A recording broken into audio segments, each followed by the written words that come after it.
Before we get into this week's chat, I just want to say a big thank you to our season sponsor, Mumlemmas, the expert pregnancy skincare range created by mamas for mamas. I absolutely loved using their products during both my pregnancies, Charlie, and I know you did too. Don't forget, we've got a discount code for you all where you can get 25% off the entire range, so just keep listening to find out more. So I'm so excited to get into everything with our first guest today, Anna Mathur. So she is a mama of 3, a psychotherapist, and also an author.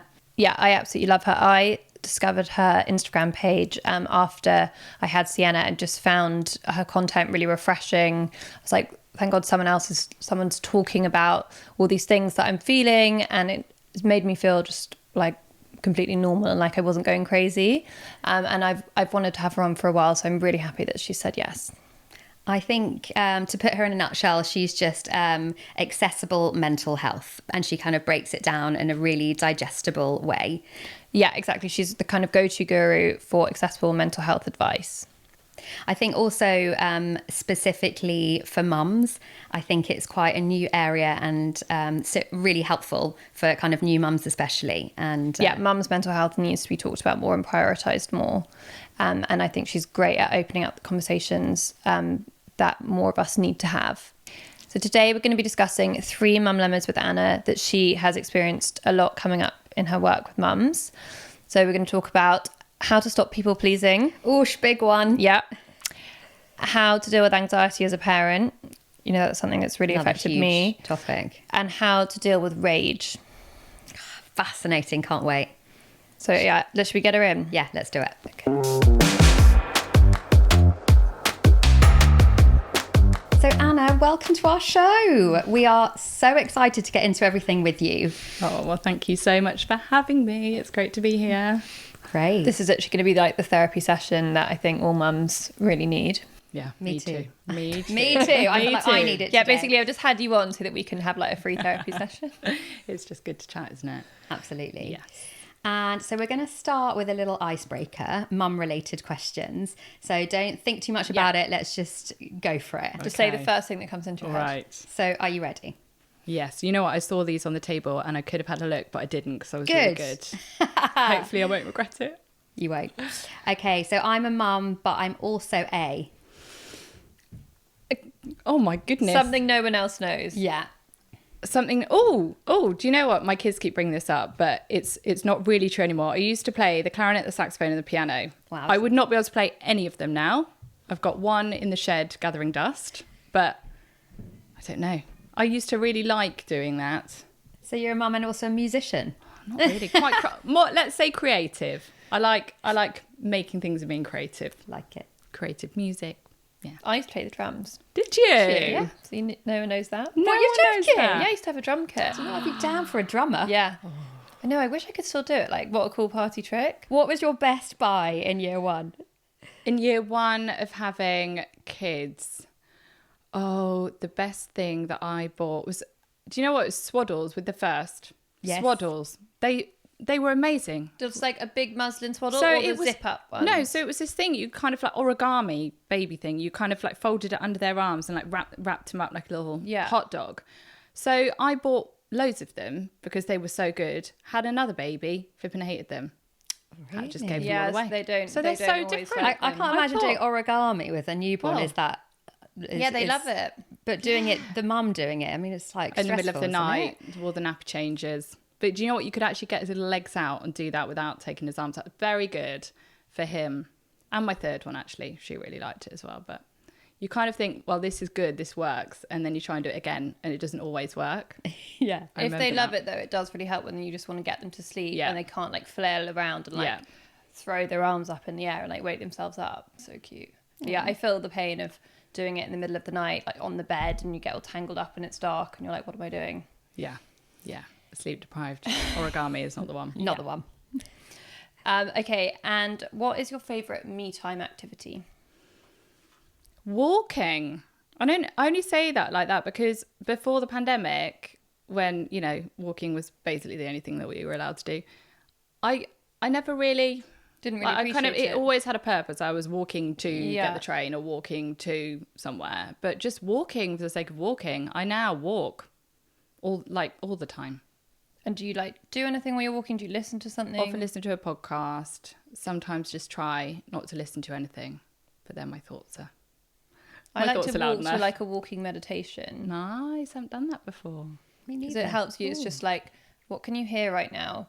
Think about like the sensation of walking, and like all that, you know, it just helps you to be really like present in your body. Yeah. And it's like, look at like the 5 things you can see. It just helps you to like so run nice. through different things. A walking meditation. I'm going to is quite try good. that. Yeah, me too. I never feel, I never come back from a walk feeling the same as when I before you left. Yeah.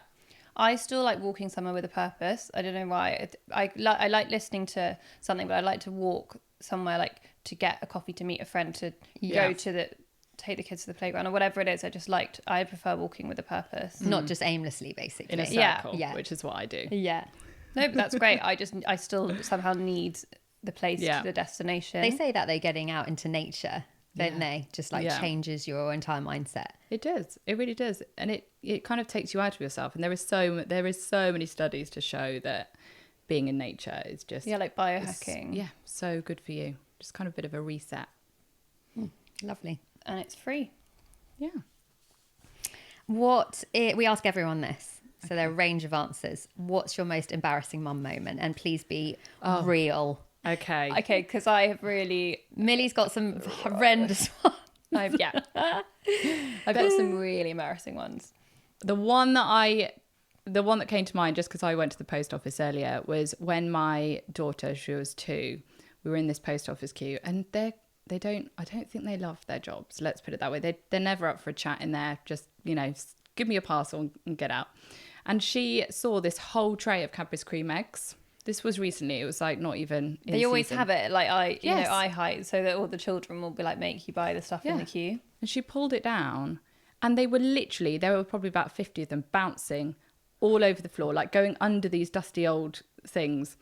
And there was a guy behind me, and he was just laughing at me, and in a good way, in a well-natured way. And I didn't even want to look at their faces because I just knew that they were going to be cross with me.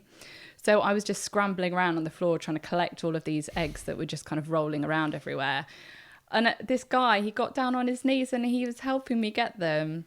But it's just moments like that where you just think, you know what, I don't want to look anyone in the eye right now. You're just like, I have so many of those, but that is the one that came up. I'm often the mum pushing, you know, kind of herding 3 kids through town with like 2 of them screaming and just doing the deep breaths. Collecting the eggs. Try not to join them. Letting the eggs roll. Silently putting them back.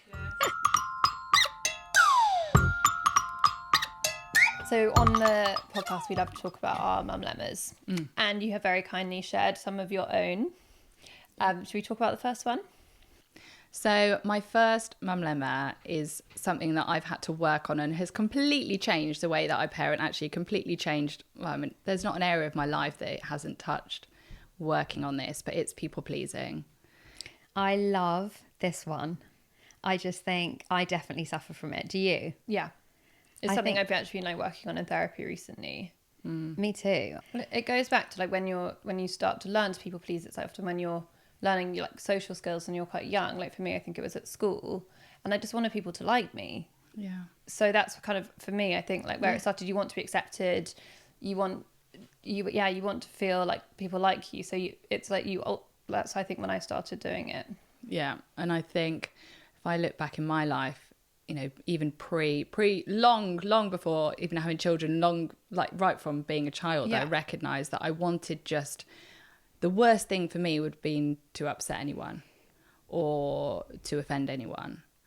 And I think that came, so it's really helpful sometimes to think back in your family or in your childhood and think, you know, is there anything that might have prompted that? And for me, on reflection, so I had a sister, she was really unwell. She had cancer and she died when she was nearly 7. So sorry. So I think there was so much going on at home. Like there was so much kind of worry and anxiety around health that I just wanted to be good. I didn't want to be a reason that my parents might be stressed or upset. So I just wanted to be a good girl. I just wanted to be easy. And I think I just took that, you know, often what we find is that something that at one point was a survival mechanism then just becomes a lifestyle. You know, we just take that into the rest of our lives, and it becomes the way that we relate to people. And so, yeah, that's the insight that I think can be really helpful, is to have that think about where did this come from. But it kind of manifested for me in just spending all of my resources on other people. And I mean, like time, energy, emotional energy. I was always the go-to. No matter what was going on in my life, I was always the one that wanted to kind of look after other people. I was always the one at university that would be going back with the person that had a few too many cocktails, you know, and as I got older, my diary would be full of things that I couldn't have said no to. Like, it was almost like I didn't have a choice. That yes would just come out before I'd even thought. You got so used to doing it. Yeah, so it just kind of started taking up more and more space in my life. And I think what happens then is, where are you within that? Like, where's you? Where's what you want, what you think, what you need? Where's, you know, where do you go for support? And I think I started to realise that I kind of edged myself away. Did you have anything that kind of made you realise, like, I've got to change this, and I am, you know, made you like more aware of it? Yeah, definitely. So despite being a psychotherapist and working for years in lots of different clinical settings, supporting people with kind of anxiety and depression, after having my second baby, he had silent reflux. So I didn't know it was silent reflux. Being a people pleaser, I spoke to a few different people who said, you know what, it's just a baby, they're just a bit unsettled. And I was like, had really? The same thing. He just literally will not ever sleep. You know, some nights I'd have 45 minutes sleep a night. I was so sleep deprived that all I did behind closed doors was just sob. I had a toddler to look after, and I remember one night hallucinating. I remember it so clearly, looking to my left, and I thought there were kind of like 10 babies in plastic cots. And I remember thinking, wow. Oh my God. I did not want to accept support. My husband was in the room upstairs because I didn't want him to stay in the room with me. Yeah. I couldn't even accept support. He just wanted to be there, offer me a bit of kind of emotional support, just changing a nappy in the night or anything. But I was just like, no, can't have you seeing me like this. I'm fine. Like, want to do it on my own. Yeah, you know, I should be able to do it on my own. And I remember getting to a point where my friends kind of staged this intervention. It was my birthday, and we went and we met for coffee. And they were like, Anna, I think you need to go and speak to someone because you are not okay. And I was obviously kind of thinking that I was holding it together, but I must have been just really fraying at the seams. And it was that day really that I remember standing in our little living room thinking, I have to recognize that I need people. Yeah. Like, I am not enough to meet all my own needs. I am not enough to do everything on my own. And it was that real, you know, I've spent years telling people this. Yeah, but therapists need therapy still. Of course, like heart surgeons need heart surgeons, you know. So that was a real game changer, was that I couldn't carry on that way, shutting everyone out. Yeah. What's your journey been to kind of recognize it and then do it in a way that, you know, in a I guess professional way, you know, to like let people in and, you know, not think, God, they're not serving me anymore, so I have to cut them out, or, you know, how do you think so many of us do it? Yeah, you just panic, I think, and think, I'm a people pleaser and I need to stop it today. Therefore, I'm going to just not speak to any of these people anymore to help myself. It's obviously not the right way to do it. How do you do it? How did you do it? Yeah.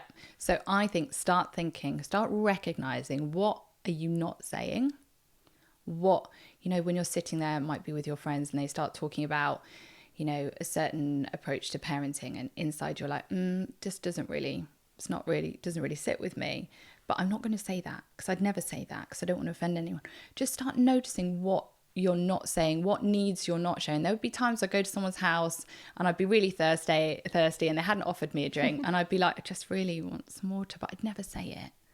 So I'd be like, I can see that I'm not asking for water. And then as soon as you start noticing these things, then you start thinking, what would it be like if I did? What would it be like if I did just say, you know what, can I just grab a glass of water? Like, they're not going to say no. Well, they're not going to say no, you know, but this is the extent I think that some of us experience people pleasing, is that fear of being an inconvenience or asking for something and upsetting or just being too much. And I think there's a big fear of being too much. So start noticing that. And another thing is just, the pause. the pause. So if someone invites you to do something or invites you to go somewhere, just say, let me check my diary and I'll get back to you. Even if you know that you're free as a bird that weekend, but just go away, think about in the wider picture of your week, think about how you're feeling, what have you got to give? And it just gives you that moment so that your knee-jerk reaction isn't just like, yeah, sure. And then you regret or you resent it later on. Yeah, I totally agree. Like not saying yes instantly to things and just being like, do you know what, I'm going to have to be TBC for now because I've got some other things that, you know, need to confirm, which is often the case anyway. And then I'll just think about it, sleep on it, and not just instantly be like, sure, yeah, of course I'll be there, and then regret it and hate it, fret about it, be like, oh, and do it resentfully. Yeah. What about when someone says something that is a little bit hurtful? Like, you know, I've definitely been known to just kind of like just take it and then go home and be like, oh, that was, you know, like actually really hurt. Never say anything, harbour it. As a recovering people pleaser, like, is this the situation where you think, I'm just going to say something, I'm going to be authentic here, and then it dies, you know, then it's gone. Yeah. Do you do that? Well, think about it the other way around. Think about if you'd said something that upset a friend, someone that you care about, and you had no idea. And think they might kind of then put a bit of distance between the two of you. They might kind of be a little bit short in messages. And think how much you'd want them just to say to you so you could sort it out. Yeah. And say, I'm so sorry, I didn't mean it like that. Or actually, yes, I must admit I was a bit annoyed about this. You know, it's enabling you to reconnect properly. So you're giving them, when you speak to them, you're giving them a gift, really. So you're true. saying this relationship is important enough for me to just put myself out there. And you can literally say, you know what, I find this so hard that everything in me didn't want to say anything. But when you said this, I felt like this. And just give them an opportunity. Yeah. I actually think since having kids, I've become slightly less of a people pleaser. I agree with that with you. I also just don't give a fuck as much about other people outside of my family. Yeah. And I just prioritize like wanting that like time with my kids. So if something's going to take me away from them, unless it's a definite yes, it's a no. So I try and have that rule with myself. And actually, you know, like if something comes in and you feel a bit obligation, you're like, oh, like, if I'm not like, yeah, like I'm like, then I'm like, no, it's not that important. Clearly, so I try and it depends what it is. It depends what it is and probably what resources you've got. Yes. Yeah. Kind of leads on to the next Mumlemma. How do I deal with anxiety when I'm a parent? Which is such big topic. I mean, anxiety in general, like it's just affects so many of us, and I think it only gets harder when you have kids. Yeah, suddenly you become so much more vulnerable, don't you? Totally. You know, there's your the most precious things in the world to you are out in the world. Yeah, and it's a risky old place to be. You've definitely struggled with, and you've been open about it recently, so you don't mind talking about it. I mean, oh God, we could literally I could talk about anxiety for how long have you got? Basically, I would say I've been quite anxious, or I've struggled with anxiety for most of my life. I don't think I realised what it was and labelled it till I was in my 20s, but it was definitely showing up more through my teenage years. And it's something that I've managed like over the years, like sometimes it's been like worse than other times. So I've had different like coping mechanisms and ways of dealing with it. I've had different types of therapy, done like NLP, CBT. I've done meditation courses. I've, found that I can manage it quite well with just kind of exercising. And before I had kids, like meditating every morning. Oh, that'd be nice. Not so easy once you get woken up by them at 6 a.m. No. And so, yeah, there's been times in my life where just through circumstances, maybe I've been going through something quite stressful personally. It's been like worse during those times. And things like flying make me quite anxious.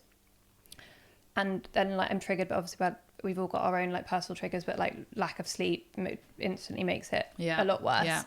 But basically for me, it started to become more of an issue and something that was just affecting my day-to-day life. I'd say after lockdown, after having both kids, like life kind of going back to normal, and I was getting really, really anxious in social situations, kind of crowded places, like restaurants, even just going out to a restaurant and going to events. And I would literally think about, I was anxious or worrying about being anxious at something in public, like all of the time. And I was actually on holiday with my family in June, and I was with my parents, with my husband, with my kids, and in this beautiful place, like trying to relax. And I was just really anxious. And I was like, I just can't feel like this all the time anymore. I thought, like, if I can like remove myself from stressful situations, go somewhere like really beautiful, and I'm still feeling anxious, like I need to actually work on this, and try and actually get to the root cause of it. And I was doing therapy at the time, but whenever I really tried to go there back into kind of like some painful experiences I had when I was younger, I just would get really anxious and find it really hard to actually go there.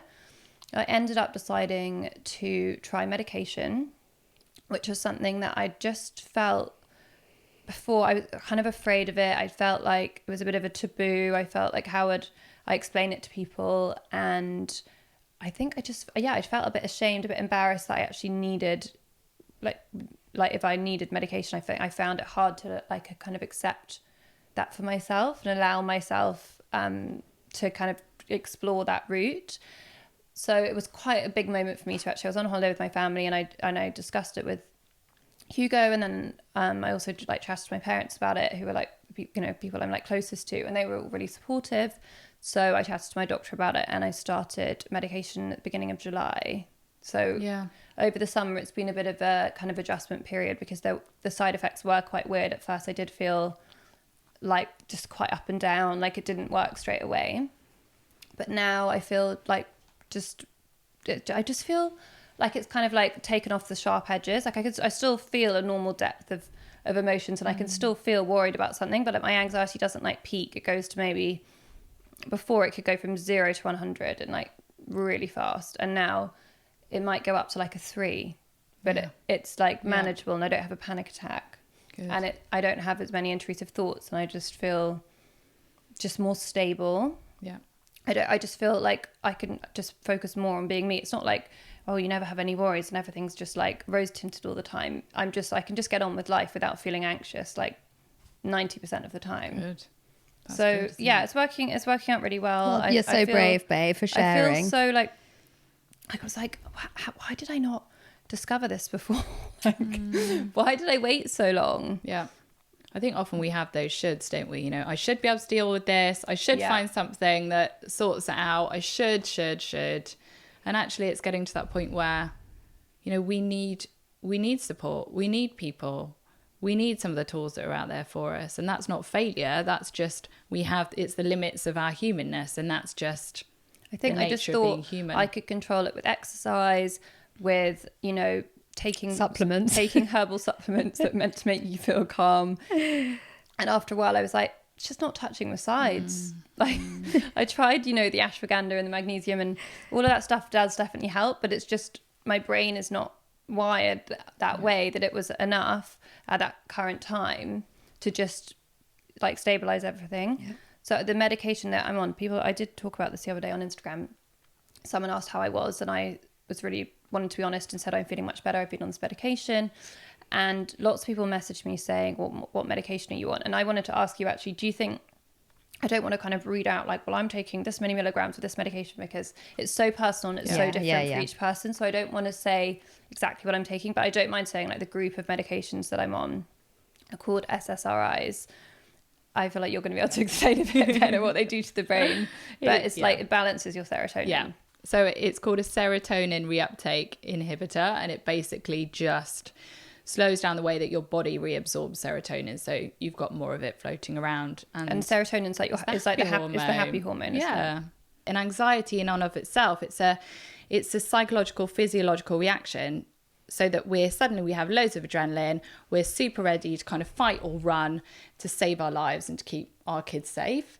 But so to give an example, imagine my kids love their bikes and their scooters, and we live on this little development, and imagine that my daughter went out of eyesight on her scooter around the corner. I got this sudden intrusive thought that says a car could hit her, right? So then either, this is what anxiety is in an ideal world meant to do, I just pick up a pace, I peer around the corner, I see that she's okay. That my anxiety prompted me just to keep her safe and be aware of risk. But then what often happens when anxiety goes, when we get into kind of these spirals, is that suddenly all of this scenario is playing in my head, where I go around the corner, I'm seeing in my head like what could happen. I'm thinking, how am I going to tell my husband? How am I going to get to a hospital with these 2 other kids in tow? And then my body doesn't know that that isn't happening, because our bodies respond to our thoughts. My body can't take the risk of being like, oh, she's off on one again. Oh, there she goes. There are her thoughts going. She's gone off down that path. My body has to respond. Your adrenaline. Because it might be happening. Yeah. So suddenly, you're full of this adrenaline. So ultimately, anxiety is there to keep us safe. But, it doesn't always go that way, does it? And I think it's amazing to learn some techniques that can help us kind of recognize when that spiral is starting to happen. So talk us through Tell me what they are. Because we all need them. Tell me what they are. So one of the ones that I use is kind of a brilliant thought interrupter, is counting back from 103s, especially if you're terrible at maths like me. I'm terrible. What do you mean? Count back from 103s. I'd embarrass myself if I tried it. So 100, 97, oh gosh, it'd take me 94 all day. But what it does, it literally interrupts your thoughts, because you cannot be creating, so I often call it turning your thought into a theatre. So you get this 2D black and white thought of, oh, his train's late, maybe he's just late, maybe his phone's died, but instead I take that one thought and I turn it into this whole like full Technicolor 4D special effects theatre, and then my body's involved. So that kind of interrupts those thoughts, because you can't do both at the same time unless you're some kind of genius. And then the other thing is just kind of using a grounded breath. Like if you ever learn any hypnobirthing or the yoga or swimming, it's that kind of that full inhale and that extended exhale. So doing like inhale for 4, out for 7, or box breathing in 4. Yeah, there's lots of apps. There's loads. Which I find so really many. helpful, because it's someone, and you put your headphones in, and you've got someone Guided. in your ear going, breathe in, and you don't have to like think about for how long for, and then it's like hold it, and then it says like now breathe out. I find that like quite helpful. Yeah, because that tells you what you're doing when you do that is you're saying to your body, you're safe. This isn't happening. You can back down, fight or flight. It's okay. And I think those things have been really, really helpful for me. Can we just properly talk about intrusive thoughts? Yeah. Because they're really weird. Some of the stuff that like can come into your brain is, and without your control, is just bizarre. I also think our thoughts are really weird. No one ever talks about this, and it's such a new thing to talk about. I actually listened to a podcast recently where someone was really real about the intrusive thoughts, and it's quite shocking, but also amazing to listen to, because I feel like, I mean, us 3 in this room, pretty much every mum, I'm sure, every person on the planet has these thoughts. They might just not know how to recognize them. So can you just start by explaining what is an intrusive thought, just for our listeners, in case they're thinking, how do I know if I'm having an intrusive thought? It's a thought that just like interrupts your thinking, and it just pops into your mind. It's unprompted often. You didn't choose it. It just came in there. And then we have funny ones as well. Like, I don't know about you, but if I go into a really crowded gift shop, I get them. I see like a rack of mugs, and I just want to push over. I know I will not. I will never push it over. And weddings as well. Like, when they do that thing. And I get it at weddings. Does anybody here present know of anyone? Yeah. And you're like, you just want to put, you're like, am I going to put my hand Please don't put it up. Please. Or at school. I used to get it at school, actually. I also have it in the, like, when the tube goes by, I'm like, God, don't jump in front of the tube. Oh my God, don't jump in front of the tube. Why am Get I away thinking that? from, why am I thinking that? What's wrong with me? Yeah. Or pushing someone else. Or sometimes I remember going on London buses and someone with long hair in front of me, and I would just be like, pull that ponytail. Like a bell. And just, and we can be really shocked, and often they are quite conflicting. They can be really conflicting with our morals and like our ethics and the choices that we actually do make. And then this is where we can start fixating on them and thinking, oh my gosh, what does it mean if I had this like, am I crazy? Of, what's wrong with me? Yeah, but they're just they're incredibly normal. I would say if they're traumatic or if they're really repeating and you can't get away from them and they're really distressing you, absolutely seek support, 100%. But it's so good to know how common they are.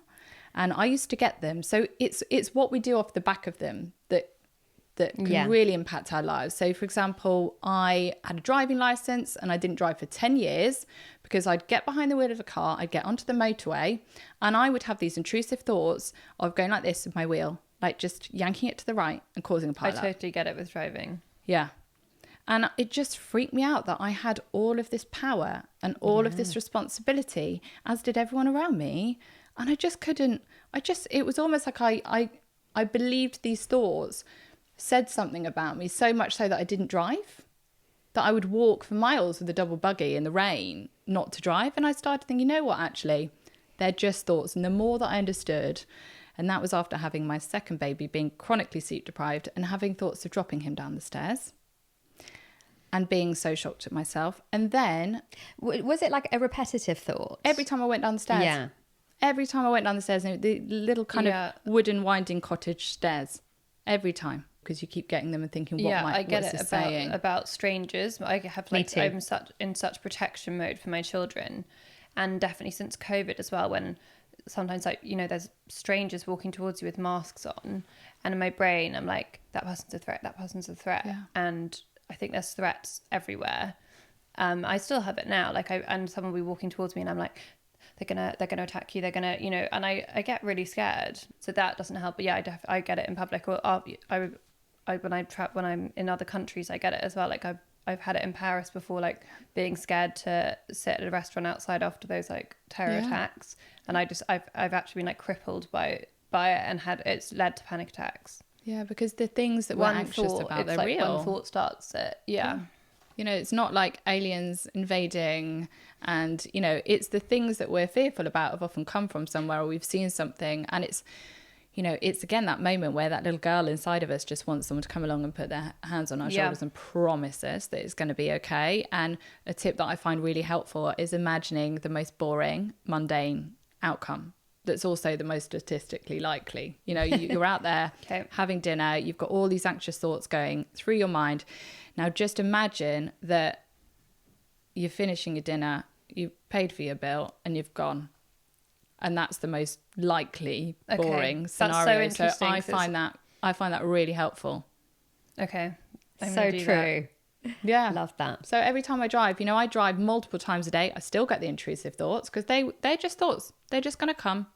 And I just breathe them away. And I'll often I'll go past a lorry and I'll often just do this big exhale. And my kids are like, what are you doing, mummy? I'm like, just doing my breathing.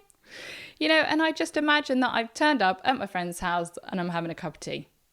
Because that's the most likely scenario. So, it really helps sometimes just to bring a little balance with another possibility, because our focus is often on that worst case, isn't it? But these thoughts will happen. I think mine have definitely got better. I think that just naturally they came out of nowhere when my littlest was just first born. And I think it's just that, as you say, sleep deprived, anxious state, like you're responsible for all these humans now. And they just kind of came out of nowhere. And as she's got older and able to look after herself a little bit more, they have kind of just dissolved a little bit naturally.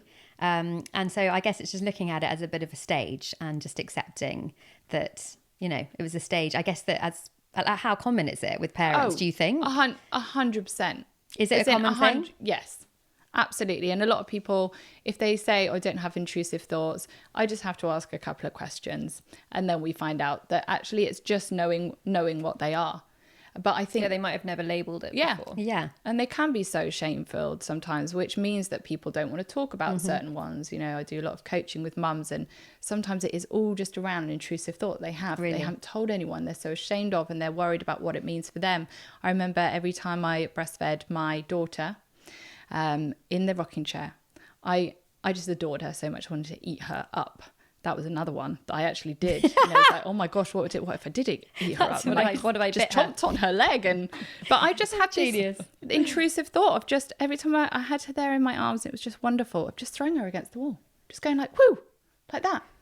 And I just remember being like, that is so opposite. It's weird. It's so opposite. But I think it's our brains playing with power, risk, responsibility. Yeah. Have you ever had it when you're like in bed with your husband and then you're both looking at me like, what's she saying? Where is she going? Oh no, what are you going to say? Something really unappealing will like come into your head. That's like the biggest turn off ever. And you're like, why am I thinking about that? Like, go away. It's like, no. Come on, brain, focus. Does anyone else get that? I probably will now. Yeah, perfect. I will now.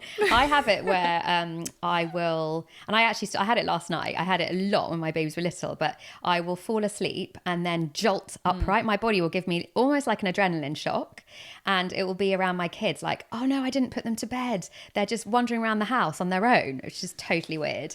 And I had it last night. Yeah. And I check on my kids like often during the night. It's so weird. Do you? I do it less now, but sometimes if I wake up in the night, I just, even if I haven't heard them, I can have like intrusive thoughts that something's happened. I'll be like, what if they've stopped breathing? What if what if they've had like hot death? What if because I didn't check, like they didn't wake up in the morning. Yeah. And I just have to go and check their breathing. Oh, I'm glad it's not just me. No, it's not amazing. Just you. It's not just you. And really, especially if they are a bit ill, or like if they've got even just like a cold, I like just have to check. Or like one of them's sick the day before. I don't know. I feel like, what if they were sick and it didn't come out? Like, yeah.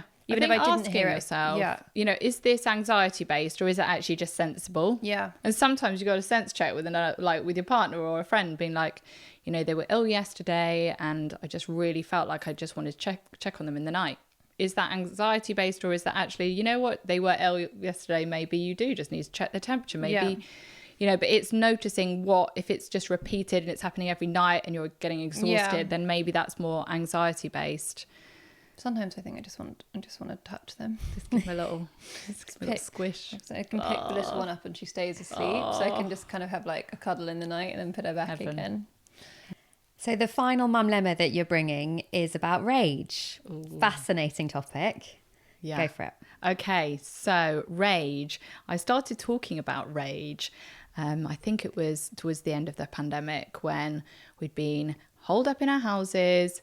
Everything was just kind of like this melting pot of emotion and stress and juggling and frustration and uncertainty and all of these things. And I felt really rageful. I just felt often like this rage like bubbling inside of me, and sometimes it would just kind of spurt out like out of a pressure cooker, and I'd just be a bit shocked because I don't really see myself as a particularly angry person. And I started talking about it and got so like overwhelming response from people. So I thought, right, I'm going to have a little bit more of a think about this. And there was this moment one day, my husband was working upstairs and I had the 3 kids in front of me. So we had this breakfast bar and I just stand there in the kitchen and just kind of, frisbee out what they're requesting. And it had just been a hard day. It had been a really hard day. And I think 2 of them had repeated meltdowns. And I felt inside myself this like stress like bubbling up, and it felt like almost like panic. I wanted just to run away, because I think often we shame ourselves for feeling really normal human responses to circumstances. Like if something is stressful, we have a mechanism inside of us that is going to want to remove ourselves from that situation. And in motherhood, there are so many of those, but we also have that motherhood part of our brain that recognizes we've got this responsibility and we're mums and we need to be there. And you can't just run out. You can't. Conflicting. No. It's so conflicting. And sometimes I think of it as like a thundercloud, that human response, that stress reaction coupled with the mother knowledge, it can just erupt like thunder. So I remember being in the kitchen and the kids were just not in a good way. It was loud, it was stressful, and I had been holding it, just trying to be a bit Mary Poppins, when you kind of do this voice. Do you ever do this voice that's like quite calm, but inside you're not calm at all? And it sounds a bit like, right, children, I'm just going to, and it's like inside I'm like, oh my gosh, get me out of here. Yes, darling, here's another piece of toast. Yeah. Oh, that is so He's made him like the 3rd thing in a row. Yeah. You're like, I'm really frazzled, do not push me, voice. Yeah. And you're just trying to hold it together, because if you don't, everything might fall apart. And you can't, as mums, we are like the pilots of the plane. Like we need to kind of be generally in control of the situation. And anyway, it was one of those days where I absolutely felt like I was no longer in control of anything anymore. And I messaged my husband, who was upstairs, on a call, and I said, you need to come down. we need to swap out. I just need, I'm going to blow and I need to get out for a minute. And he didn't come. And then basically, I don't know what it was that tipped me over the edge, but I just suddenly roared. It was very cathartic. in the moment, it like did a kind feel of quite loud, like therapeutic. a kind of primal, Yeah, like it was like scream. guttural. It was like coming right from the very core of me. And he rushed downstairs, and I heard him kind of like thundering down. The kids were crying. The one that wasn't crying started crying, and he came in finishing this call wondering what the heck was going on. And I left the room, and I was shaking, and I just felt horrendous. I was like, that I just felt so ashamed. I felt so guilty. I've scarred my kids forever. I can't cope with parenting. They're going to be, better start saving for their therapy. And I just felt awful. And I thought, I need to unpick this. I need to understand why these moments happen. And I started to think about it, started applying my kind of sensible therapist mind. And I just decided that this kind of rage, this spurting out of like the pressure cooker. So it might be in those really kind of like, passive aggressive remarks at the partner, or, just it all just like builds up, doesn't it? Pops out. Yeah. Just like comes out. And I think what it often is unexpressed emotion, stuff that we haven't talked about, we haven't ranted about, we haven't, just spoken through with someone, and unmet needs. So all those times where we feel something and we just think, nope, I'll deal with that later. Got to keep calm, carry on. And all of those needs, it might be for space. It might be that you want support. It might be that you just need a hug. It might be that, you need to just move your body. You need to do some exercise. All those needs that we just kind of like push down because in the pursuit of like being a good mum, or just having to get on with stuff. And the pressure builds. Those things often, they don't go away when we push them down. They just often just become more and more urgent. And then, if we don't deal with that, something's going to happen. Something's going to blow somewhere. Fascinating. Have you had moments of rage? I have. I definitely think since having kids, it's like you said, it's like that build up, and something small can just set you off over the edge. When the babies are quite small and they just literally, you just cannot get them to stop crying. You know that feeling where you're just like trapped. You can feel so angry at your baby, which is such a like horrid way to feel, and you feel so angry at yourself for feeling like that. You're just like, oh God, please just stop crying. Yeah, just I guess for our mums out there that are like, I struggle with rage. Like, what is the answer? Would you say like they should have therapy? Yeah, so I think I had to work out quite quickly that I needed to do something about this feeling that was coming up in me, because there were moments, that moment in the kitchen, it really upset my children. They were young, but they probably remember that, because I'm their safe space, and suddenly I'm not feeling very safe anymore. I'm not feeling safe. I'm not looking safe to them. So I was like, right, I need to find a way to address this. And I think if we start seeing these moments of flags that pop up and say, hey, something's out of balance here, and talking about it can feel a bit pointless sometimes when you think, you know what, I can talk to my friend about the fact that my baby screams all night and it's incredibly hard and I'm at the end of myself, but what can they do to help me? What's even the point in sharing all of this with them? But when we do that, we often then can hear that compassionate, kind, grounding voice that when we're tired and we're depleted, we find so hard to give to ourselves.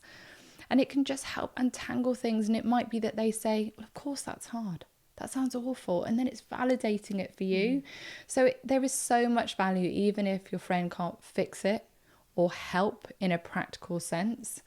It feels different when we kind of verbalize things externally, and we can get a bit more of that response that we find hard to give ourselves, because ideally we'd all be like coaching ourselves through these moments and being kind and compassionate, but more can be like the often hardest than not, thing to do. that we're kind of critical, and it might be like, for goodness sake, Anna, you've got these beautiful children and you're so privileged, for goodness sake, stop, when actually that's not what we need.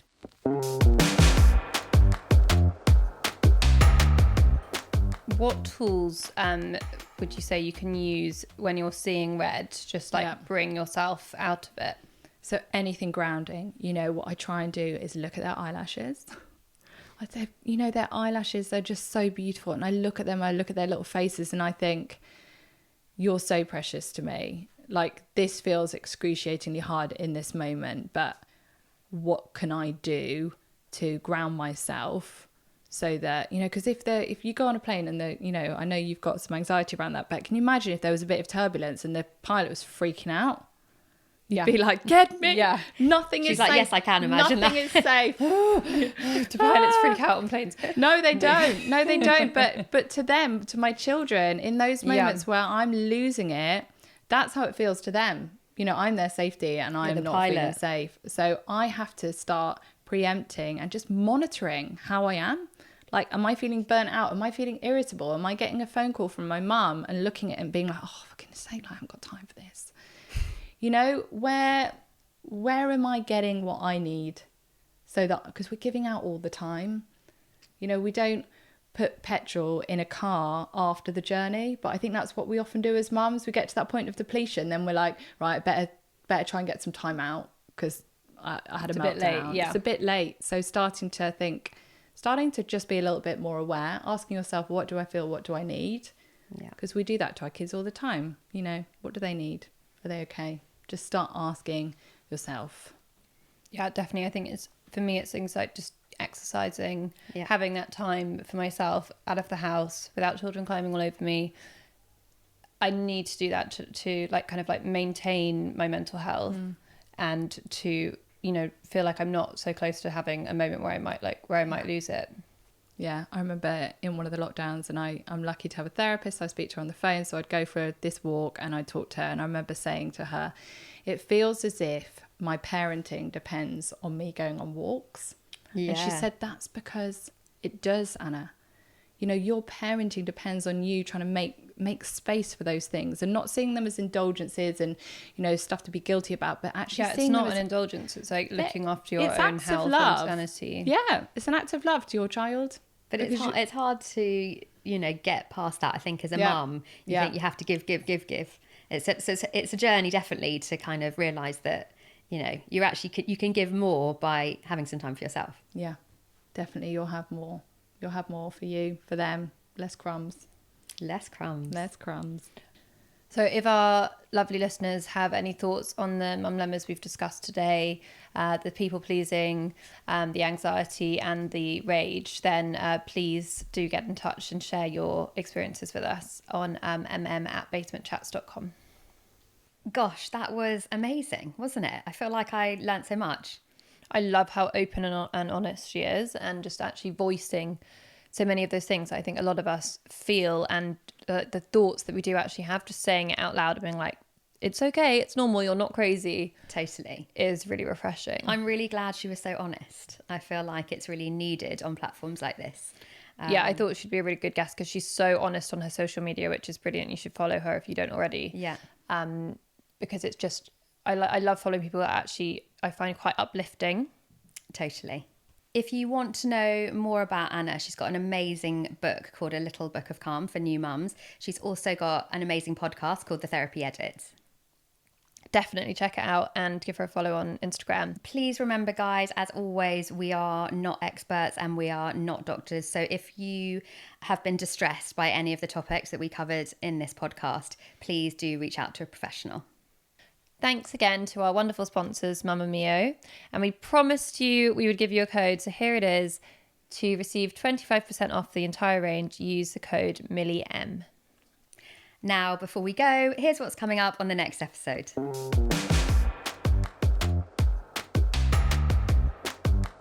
But when you play willingly, your child feels it. Like, so true. They see straight through us. So if you're playing and you're like, oh, your kid knows. So that's not being with your child.